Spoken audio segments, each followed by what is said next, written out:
రబీ సీజన్‌కి సంబంధించి కరువు మండలాల్లోని రైతులు ఎవరైతే పంటలు నష్టపోయారో వారి యొక్క వివరాలనేవి అంటే పంట గణన అనేది మే 24వ తేదీలోపు అయితే పూర్తి చేయనున్నారు. నిజానికి ఈ వర్క్ అనేది ఎలక్షన్‌కి ముందుగానే స్టార్ట్ చేయాల్సింది. కానీ అప్పుడు ఎలక్షన్ కమిషన్ వచ్చేసి పర్మిషన్ అయితే ఇవ్వలేదు. ఎలక్షన్ పూర్తయిన తర్వాత ఈ వర్క్ అనేది స్టార్ట్ చేయాలని చెప్పడంతో అధికారులు చేసేదేం లేక ఇక ఎలక్షన్ పూర్తయిన వెంటనే ఈ పంట గణన ఏదైతే ఉందో అంటే కరువు మండలాల్లో రైతులు ఎవరైతే ఉన్నారో వారి యొక్క వివరాలు అయితే సేకరించనున్నారు. ఇక రాష్ట్రం పరిధిలో ఏ ఏ జిల్లాల్లో ఎన్ని మండలాల్లో ఈ కరువు మండలాలకు సంబంధించి వివరాలు సేకరిస్తారు అనేది సాక్షి న్యూస్ పేపర్లో ఒక ఆర్టికల్ అయితే వచ్చింది.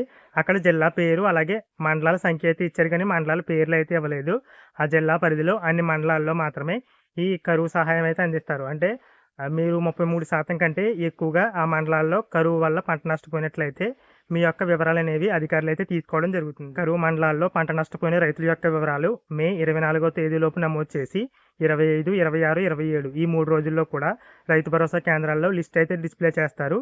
ఇక మే 31వ తేదీన ఫైనల్ లిస్ట్ అనేది అందుబాటులో అయితే ఉంటుంది.